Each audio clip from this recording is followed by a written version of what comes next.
আপনারা দেখছেন এসটিভি বাংলা।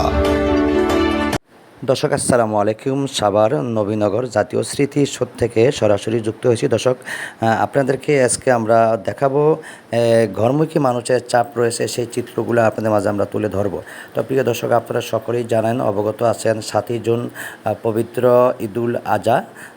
সেই ঈদের উপলক্ষে ঘরমুখী মানুষের প্রচণ্ড চাপ। প্রিয় দর্শক, আপনারা সকলেই অবগত আছেন, এটি একটি গুরুত্বপূর্ণ জায়গা, কারণ এখানে কাউন্টার রয়েছে, লোকাল গাড়িও থাকে, বিভিন্ন জায়গা থেকে যাত্রী এখানে এসে জড়ো হয়, কারণ এখানে উত্তরবঙ্গে বিভিন্ন জায়গায় যাওয়া যায়। সেই চিত্রগুলো আপনাদের মাঝে আমরা তুলে ধরছি। প্রিয় দর্শক, আপনারা সকলেই জানেন, এসটিভি একটি গুরুত্বপূর্ণ চ্যানেল, দেশ ও জনগণের কথা বলে। আমরা যে কোনো টাইমে যে কোনো ঘটনা নিয়ে আপনাদের মাঝে তুলে ধরার জন্য চেষ্টা করি।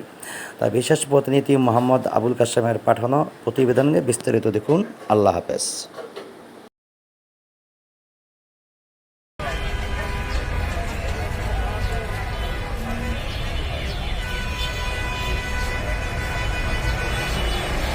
আসসালামু আলাইকুম। আমাদের আপনাদের পক্ষ থেকে সবাইকে পবিত্র আজহার শুভেচ্ছা। সবাইকে নিশ্চিন্তে নিরাপদে বাড়ি ফেরাবার আনন্দ লক্ষ্য। এই ঈদের নিরাপদ সড়কে হাত দিতে আপনাদের সকলের সহযোগিতা কামনা এজন্য ড্রাইভার প্যাসেঞ্জার সবাইকে নির্দিষ্টগুলো অনুসরণ করতে হবে। নিয়মিত পথে গাড়ি চালাবেন না। কোনো গাড়ি অনিয়ন্ত্রণভাবে ওভারটেক করবেন না। ট্রাফিক রুলস মেনে ট্রাফিক পুলিশকে সহায়তা করুন।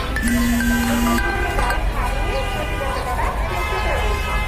সরকার নির্দেশিত ভাড়া ছাড়া অতিরিক্ত ভাড়া নেওয়া যাবে না।